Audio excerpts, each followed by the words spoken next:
성경은 인간의 창조 목적을 이렇게 정의합니다. 피조 세계 가운데 인간은 하나님의 영광을 드러내기 위해 지음받았다 이렇게 말씀하는 거죠. 성경에 보면 하나님께서 인간을 지은 이유가 나와요. 인간을 지은 이유가 뭐다?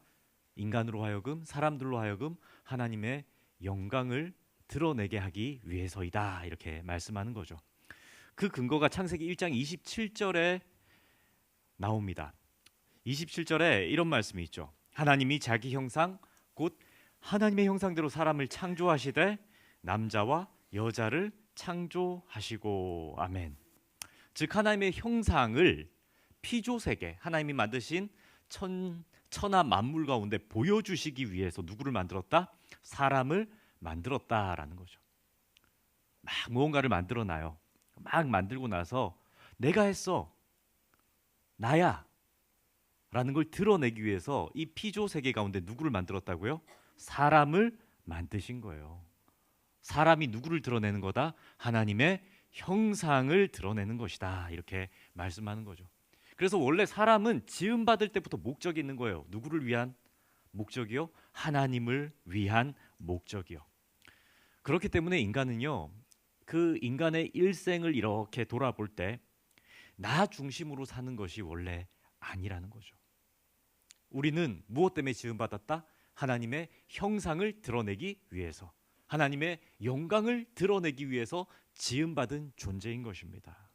그래서 우리는요, 이 땅을 살아가면서 내가 태어났으니까 내가 어떤 일을 해야 되고 내가 얼마를 모으고 내가 이렇게 행복한 삶을 살았지 하는 것이 인간의 목적이 되면 어떻게 될까요? 공허해집니다. 공허해져. 정말 공허해집니다.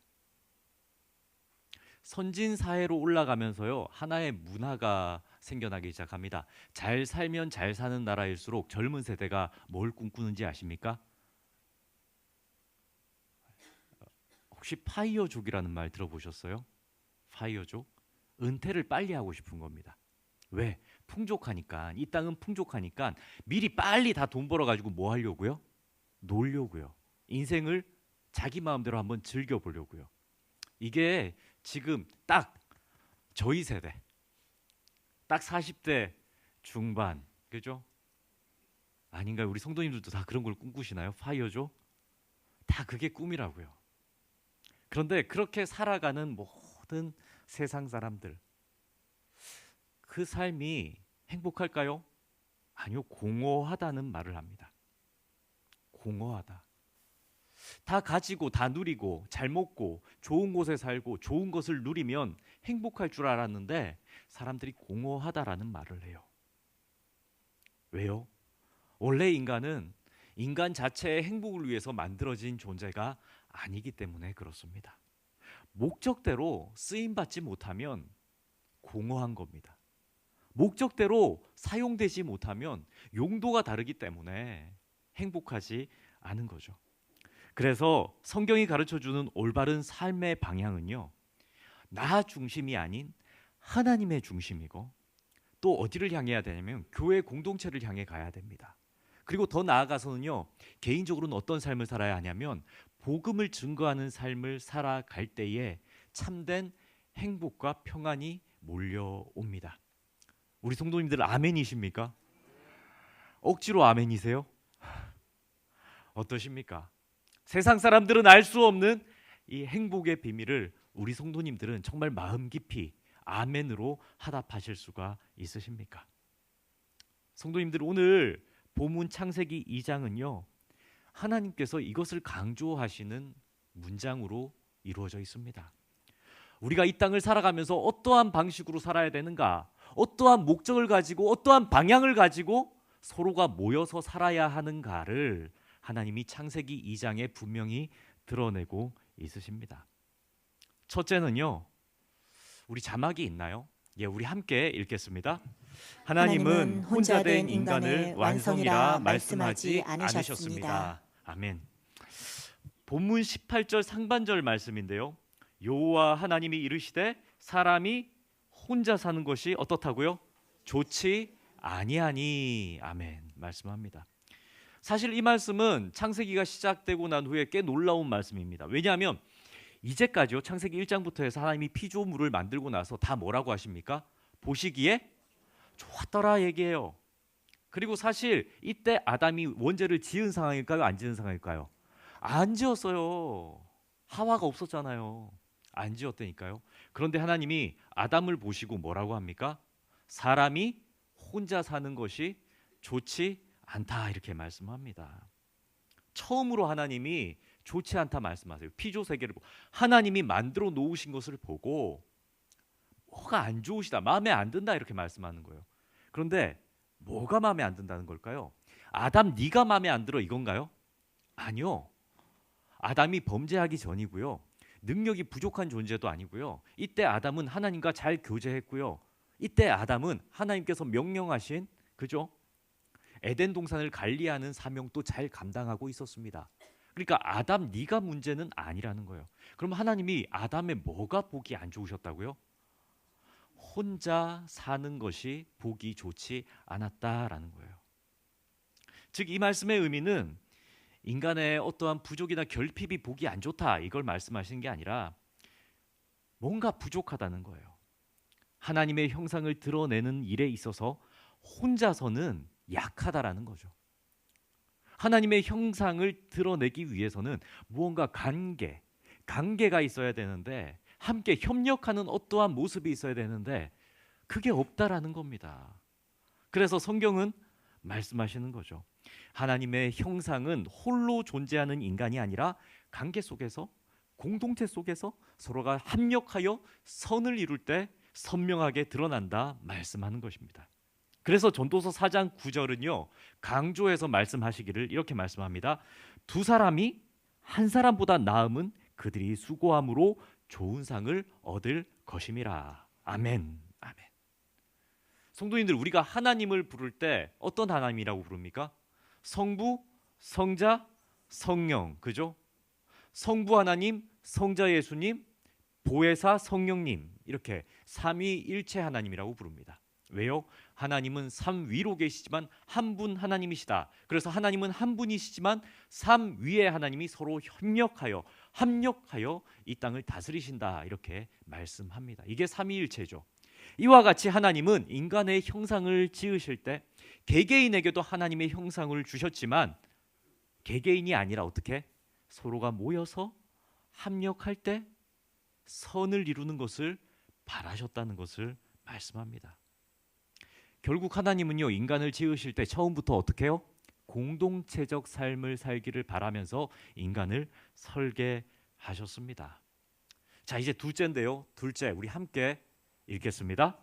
돕는 자는 열등한 보조가 아니라 하나님의 사명을 함께 감당하는 동역자입니다. 아멘. 그래서 하나님은요 혼자였던 아담에게 누굴 지어줍니까? 부끄러우세요?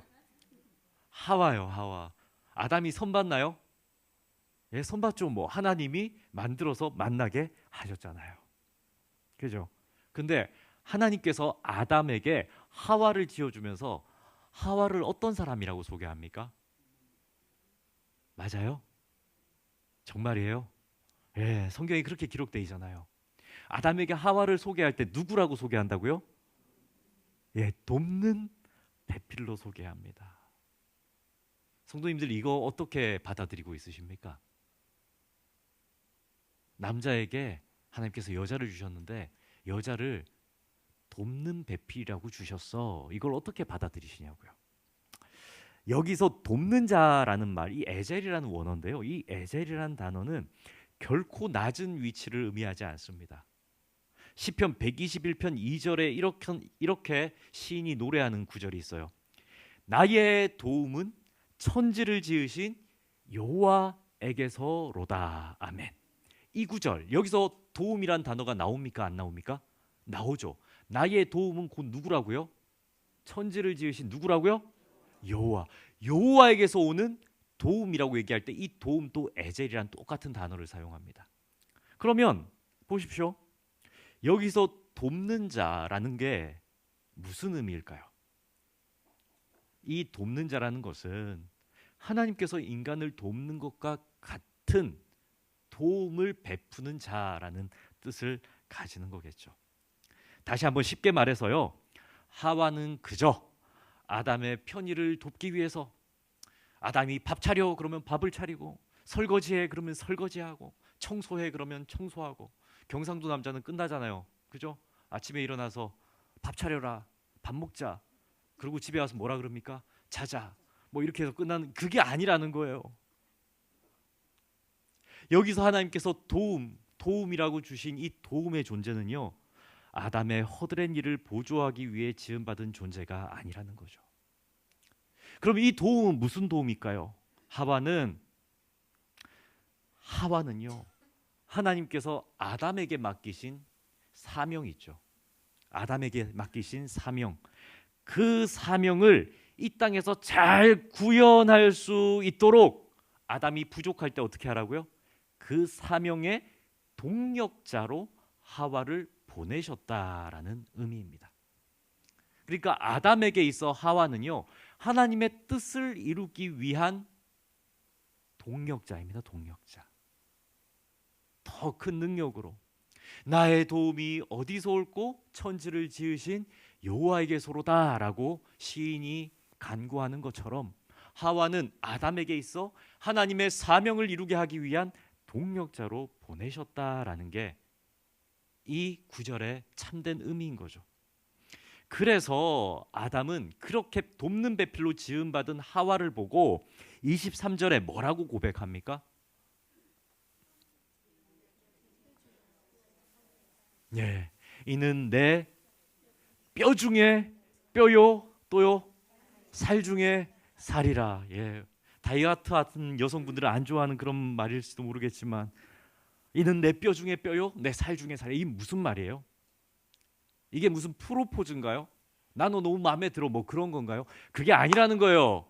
우리는 하나님 앞에서 다른 일을 하기 위해서 만난 사람이 아니라 한 뼈요, 한 육체요, 한 살이다라고 얘기하는 거예요. 우리는 하나님의 사명을 위해서 만난 하나의 한 팀이라는 거죠. 한 팀이다. 너와 나는 다른 존재가 아니라 같은 존재다라는 거예요. 너와 나는 같은 뼈고 같은 살이다라는 거예요. 그래서 셋째인데요. 셋째, 예, 우리 함께 읽겠습니다. 가정과 교회는 돕는 자들을 통해 하나님의 형상을 드러내는 공동체입니다. 아멘. 그렇게 해요. 아담에게 하와가 하나님께서 만나게 하신 첫 만남이듯이 이 땅을 살아가는 우리들에게도 하나님께서 만나게 하는 그 모든 만남에는 의미가 있습니다. 하나님께서 왜 나에게 이 사람을 만나게 하셨는가? 하나님께서 왜 나에게 이 교회 공동체에 속하게 하셨는가 하는 의미는요, 다 있는 거라고요. 그냥 그저 만난 게 아니라, 그냥 그저 스치듯이 만난 게 아니라, 어쩔 수 없이 만난 게 아니라, 그죠? 누구 진짜 잘못된 말처럼 전생에 내가 죄를 지어서 누구를 만난 게 아니라, 그런 게 아니라고요. 하나님께서 창조의 목적에 계획이 있어서 만나게 하신 하나님의 신적인 특별한 만남이라는 거죠. 저와 성도님들의 만남도 의미가 있는 것이고, 성도님들이 속한 이 공동체, 교회와의 만남도 하나님께서 이유가 있어 만나게 하신 거죠. 우리에게 허락하신 가정은 어떨까요? 가정. 어쩌다 보니 배우자를 만나고, 어쩌다 보니 아이가 하나 둘 태어나서 가정을 꾸리게 되었습니다라는 걸까요? 아니요. 그 만남부터가 하나님께서 계획하셨고, 그 만남을 통해서 자녀가 태어난다는 것은 하나님께서 뜻하신 바 영혼을 그 가정에게 맡기신 거죠. 그래서요, 이러한 하나님의 특별한 신적인 만남, 특별한 사건을, 이 말씀을 적용해서 우리의 가정 속을 들여다보면요, 우리의 가정은요, 나를 위한, 그죠? 나만을 위한 기쁨조가 아니라는 겁니다. 내 가족 구성원이 나를 만족시켜야 하는 존재들이 아니라는 거예요. 하나님께서 만나게 한 배우자, 하나님께서 둘 사이에 태어나게 한 모든 자녀들은요, 나를 위한 존재가 아닙니다. 그렇다고 해서 그 가족 구성원들이 내가 그를 위해서 희생해야 하는 그런 존재로도 아닌 거죠. 내가 저들을 책임져야 해, 내가 저들을 위해 희생만 해야 돼 하는 그런 존재도 아니라는 겁니다. 그럼 성도님들, 아담과 하와의 만남, 돕는 배필로 만나게 하신 이 말씀을 우리의 가정 속에 적용시켜 보면 우리의 가정에 그런 만남을 주신 이유는 뭘까요? 하나님의 사명을 이루게 하기 위해서 배우자를 만나게 하셨고, 배우자와의 만남을 통해서 둘 사이에 자녀들이 태어남으로써 하나님의 지상 명령을 더 잘 완수하라고 우리에게 그런 복을 주신 거죠. 그래서 성경은요, 믿음의 가정이 있죠. 믿음의 가정. 믿음의 가정을 작은 에클레시아라고 합니다. 가정이 교회라는 거예요. 성도님들, 그런 생각해 보셨습니까? 가정은 하나님께서 나에게 맡기신 교회야. 가정은, 내 배우자는 하나님께서 나에게 맡겨주신 성도야. 이 성도와 함께 합력하여 선을 이루어 나가야 되는 거야. 하나님의 뜻을 이뤄 나가는 게 우리 가정이 되어야 돼. 아니, 우리 가정의 목적은 하나님의 뜻을 이루는 데 있는 거야 라는 생각입니다. 우리 성도님들, 가족을 어떻게 바라보고 있으십니까? 내가 책임져야 되고 내 기대에 미쳐줘야 되고 훗날 내 투자 자산이고 이런 존재가 아니라는 거죠. 하나님을 믿는 우리들에게 가족은 하나님께서 만나게 하신 돕는 배필이요, 하나님께서 맡기신 양들이요, 그리고 이 양들과 함께 건강한 교회의 모습을 보여줄 수 있는 믿음의 공동체여야 합니다. 더 나아가서 교회 공동체는 어떻습니까? 교회 공동체.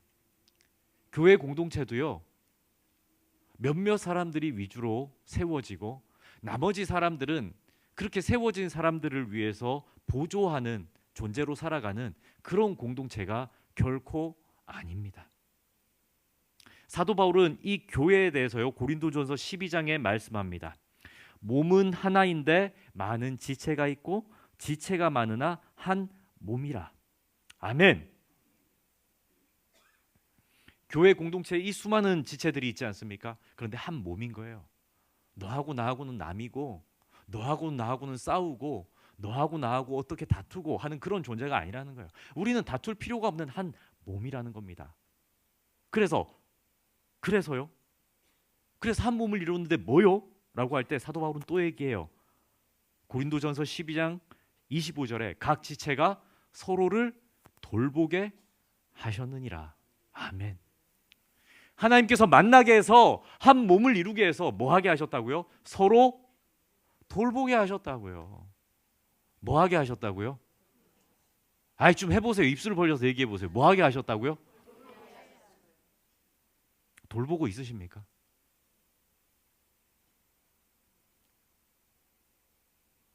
얼마나 좋아요. 한빛교회 너무 크지 않아서 좋지 않습니까? 너무 크면 2,000명을 내가 어떻게 돌보지 이런단 말이에요. 근데 얼마나 좋아요. 이 정도는 좀 돌볼 수 있겠다 이런 생각 들지 않으십니까? 교회는요, 하나님께서 만나게 하셨고 한 몸이라고 하나님께서 부르시고 한 몸을 이루어서 뭐 하게 하셨다고요? 서로 돌보라고 만나게 하셨습니다. 그래서요, 서로 몸을 돌보아서, 그래, 보양을 해서 뭐 하라고요? 결국에는 이 몸된 지체 한 몸 이룬 우리들이 어떻게 하라고요? 하나님의 형상을 드러내라고요. 교회도 똑같은 거예요. 에클레시아, 예수 그리스도를 머리 삼은 몸된 교회가 되어서 하나님의 형상을 이루는 대로 나아가라는 거죠. 하나님의 형상을 이루기 위해서 나아가라. 성도님들, 저와 성도님들의 만남, 성도님들과 성도님들의 만남, 그죠? 뭐 구역으로 묶어 놓으면 구역 성도들끼리, 구역원들끼리의 만남, 다 왜 그런 만남들이 있을까요? 잘 먹고 잘 살려고요? 아니요. 왜 만나게 하신 것 같아요, 성도님들? 서로 돌보면서 뭘 드러내게 하기 위해서? 하나님의 형상, 하나님의 영광. 이게 우리의 목적이라고요. 이게 우리의 목적이라고요. 우리가 이렇게 모여가지고 회의를 하고 무언가를 하고 뭘 하고 하는 거예요. 결국은 뭘 위한 목적이라고요? 하나님의 형상을 드러내게 하기 위한 목적이라고요. 다른 게 아니라고요. 다른 건 다 필요가 없다고요. 우리가 모인 이유는 딱 하나예요. 하나님께 예배하고 하나님으로 인하여 기뻐하고 하나님을 기쁘시게 하기 위한 모임이라는 거죠. 성도님들, 그런데 우리가 이런 모임 속에 들어와서 우리는 어떠한 시각과 어떠한 태도로 다른 성도들을 대하고 있으십니까? 아니, 나는 교회 안에서 에젤, 그죠?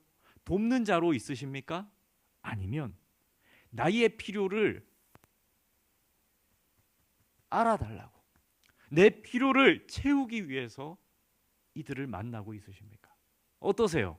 성도님들, 내가 저 사람에게 도움이 되는 존재입니까? 아니면 저 사람이 나를 도와야 되는 존재로 바라보고 있으십니까? 오늘 본문은 그걸 말씀하고 있습니다. 성도님들, 똑같아요.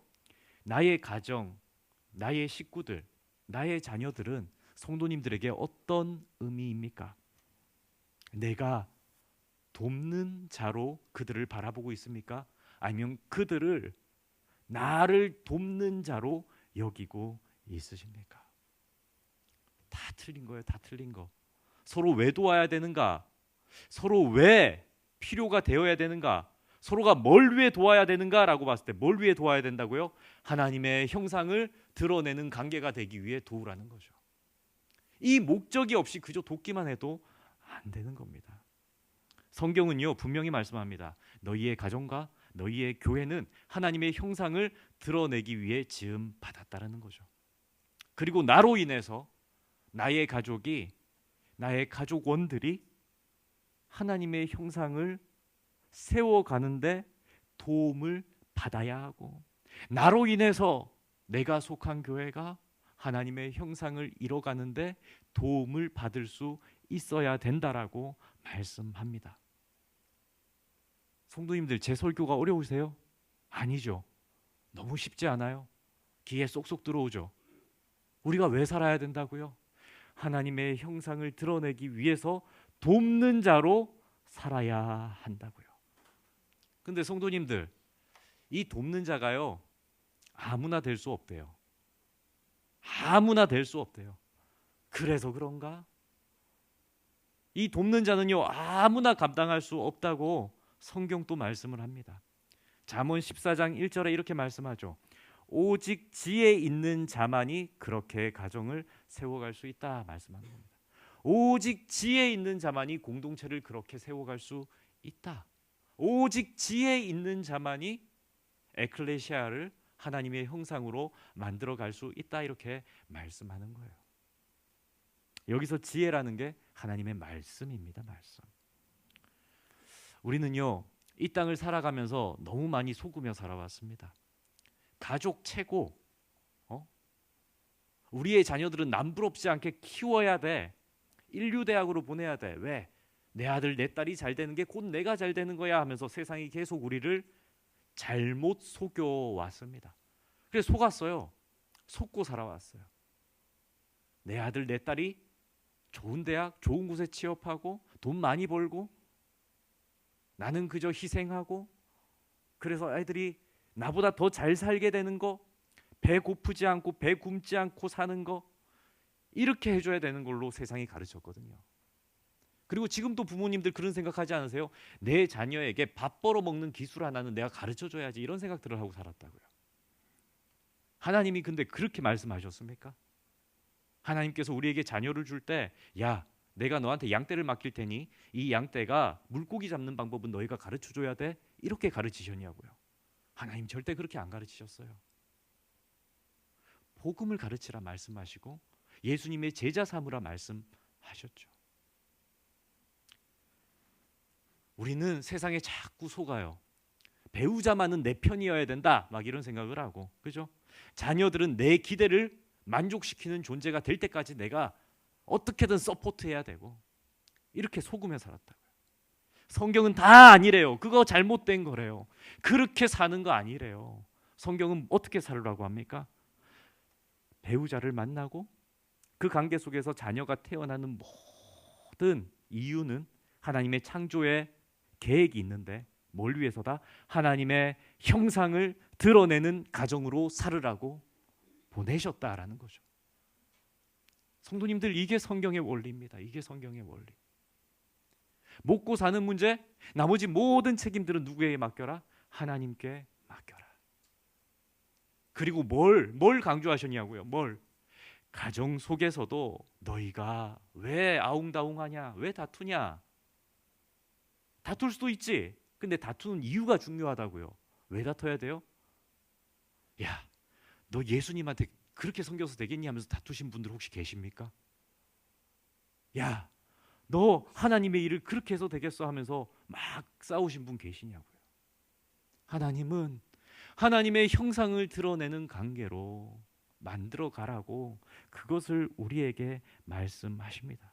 그리고 우리가 그렇게 살아가도록 하나님은 설계를 하신 거예요. 인간의 영혼은 그렇게 설계가 되어 있습니다. 그래서 우리가 그런 목적을 따라 살아갈 때 누가 책임지신다? 하나님이 책임지시고, 우리가 그런 목적으로 살아갈 때 우리의 가정이 어떻게 된다? 참된 평안을 누리고, 우리가 그러한 목적으로 교회를 이뤄갈 때 이 교회가 어떻게 되겠습니까?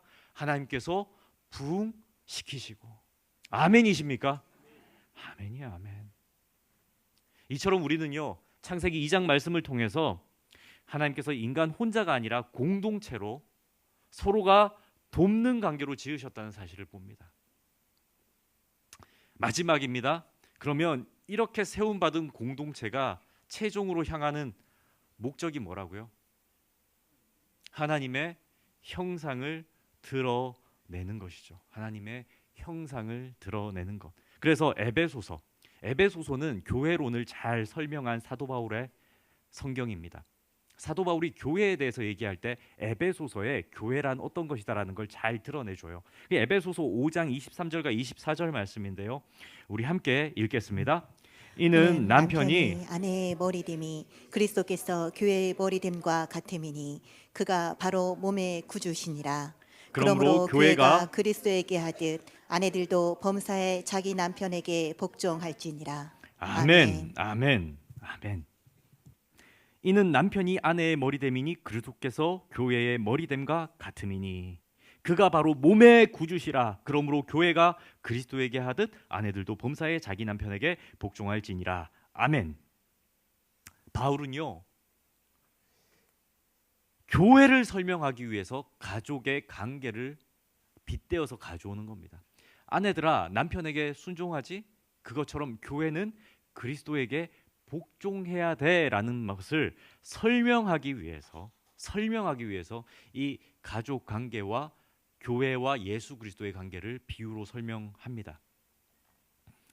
결국 우리가 모든 공동체를 이루고 서로가 돕는 관계 속에서 살아갈 때 누가 머리인가? 이것 때문에 결국 싸우거든요. 모든 공동체는요, 이것 때문에 싸웁니다. 누가 머리냐? 누가 머리인가? 가정의 머리는 누구여야 합니까? 믿음의 가장이 머리여야 되겠죠. 그런데 믿음의 가장은 누구를 머리로 삼습니까? 예수 그리스도.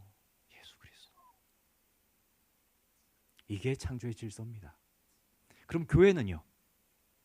교회도 똑같다고요. 교회도 누군가 리더로 세워지겠죠. 예수교 장로의 이 합동교단은 누가 이 교회의 머리로 섭니까? 당해요. 결국은 어떻게 됩니까? 모든 리더십과 결정권과 이러한 것들은 그죠? 당회에서 결정을 지어서 공동회의를 통해서 결정 나게 하지만 결국 이 교회의 머리는 누가 되어야 됩니까? 예수 그리스도. 예수 그리스도. 예수 그리스도. 성도님들, 우리의 모든 관계 있잖아요. 모든 관계. 왜 관계에 맺어요? 왜 만나요? 성도님들, 우리가 왜 교회 안에서 이런저런 일들을 벌이고, 왜 이런저런 시간들을 함께 보내고, 왜 우리가 함께 모여 예배를 드려요? 목적은 하나라고요. 예수 그리스도의 영광을 위해서. 우리가 왜 만나서 어떠한 사역들을 함께 합니까? 목적은 하나라고요. 복음을 증거하기 위해서. 우리가 왜 교회 학교를 이렇게 후원하고 이끌고 예배를 준비하고, 찬양대는 왜 찬양대의 자리에 서고, 왜 식당에서는 식당 봉사를 하고, 다 왜 그럽니까?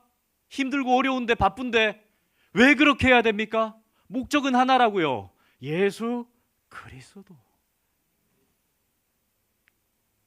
이 목적을 위해서 우리는 나아가는 공동체가 되어야 됩니다. 그러면 성도님들, 우리의 머리는 예수 그리스도시다라는 게 가슴 깊이 새겨진 지혜 있는 자들은요, 공동체에서 목소리를 크게 내지 않습니다.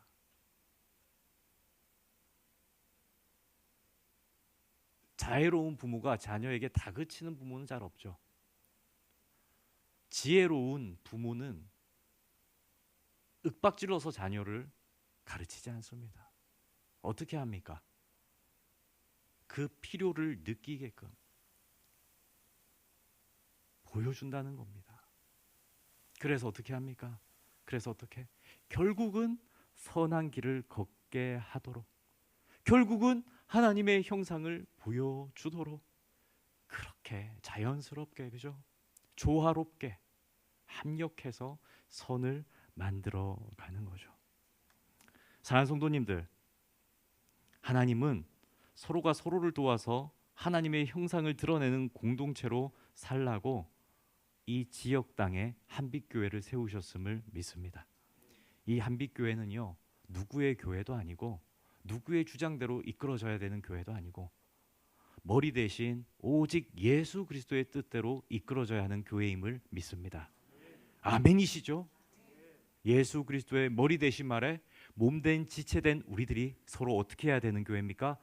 도와야 하는 교회입니다. 분명한 목적 하나, 예수 그리스도라는 목적 하나 가슴에 품고 서로가 서로를 도와야 되는 교회입니다. 성도님들 스스로에게 한번 질문해 보십시오. 나는 가정에서 어떤 자로 살아왔는가? 나는 교회에서 어떠한 성도로 섬겨왔는가? 하나님을 닮은 가정은 문제가 없는 가정이 아니라, 하나님을 닮은 가정은 문제도 있고 다툼도 있고 때로는 힘듦도 있고 때로는 고생할지라도 그 속에서 하나님을 꽉 붙잡는 가정입니다. 하나님을 닮은 교회도 마찬가지입니다. 연약함 속에서도 서로가 서로를 포기하지 않고 예수 그리스도를 머리로 삼았기 때문에, 예수 그리스도가 나의 주인이기 때문에 서로가 서로를 볼 때에 아파도 감사 하나 주고, 연약해도 내가 도와주고, 고집 부리고 주장해도 버리지 않고 함께 가는 공동체가 되는 것입니다. 사랑하는 성도님들, 오늘의 이 말씀이 우리의 모든 관계를 다시 세우고, 우리의 가정을 다시 세우고, 우리의 교회를 다시 세울 수 있는 은혜의 말씀이 되기를 소망합니다. 우리 성도님들의 삶을 통해 가정이 변화되고, 우리 성도님들을 통해 교회가 부흥되며, 이 한빛교회를 통해 이 땅의 모든 세상이 예수 그리스도의 향기를 느끼고 하나님의 형상을 볼 수 있게 되기를 간절히 소망합니다. 이 시간 우리 찬송가 함께 부르시면서 우리 다 함께 마음으로 찬양의 가사를 기도하겠습니다.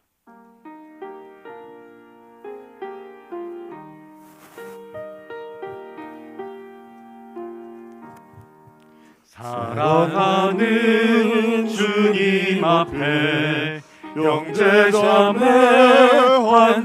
한자리에 계시는 애 생각하며 즐거운 찬송 부르네. 내 주 예수 오늘 받아 모든 사람 내 몸같이 한란 근심 위로하고 진심 앞에 사랑하는 주님 앞에 온갖 충성 다 바쳐서 괴로우나 즐거우나 주님만 힘써 섬기네. 우리 주님 거룩한 손 제자들의 발을 씻어 남 섬기는 종의 도를 몸소 행해 보이셨네. 사랑하는 주님 예수 같은 주로 섬기나니 한 피바다 한 몸이를 형제여 친구들이여 한 몸같이 친밀하고 마음으로 하나 되어 우리 주님 크신 뜻을 지성으로 준행하세. 전능하신 하나님, 오늘 말씀을 통해 우리가 혼자가 아닌 서로를 돕는 공동체로 지으신 하나님의 뜻을 깨닫게 하시니 감사합니다. 주님, 우리는 살아오며 너무 자주 모든 관계를 나 중심으로 계산하며 살아왔음을 고백합니다. 가정에서도 교회에서도 내가 만족하는 자리에 머물고자 했고 돕는 자로 부름받았음을 잊고 살았음을 용서하여 주옵소서. 우리의 가정이 서로의 기대를 채우는 곳이 아니라 서로를 통해 하나님의 형상이 세워지는 자리가 되게 하옵소서. 나의 말과 태도와 선택 속에서 예수 그리스도를 머리로 모시는 가정 되게 하여 주옵소서. 또한 우리 교회를 긍휼히 여겨 주옵소서. 누군가의 헌신 위에 기대어 서는 공동체가 아니라 각 지체가 서로를 돌아보며 기쁨으로 사명을 감당하는 예수 그리스도의 몸 되게 하옵소서. 연약함 속에서도 포기하지 않게 하시고 예수 그리스도를 중심에 두고 함께 걸어가게 하옵소서. 성도들 간에 예수님 없는 도움이 아니라 예수님으로 인한 참된 동력을 누리게 하옵소서. 이 모든 간구 우리의 머리 되시는 예수 그리스도의 이름으로 기도드립니다. 아멘.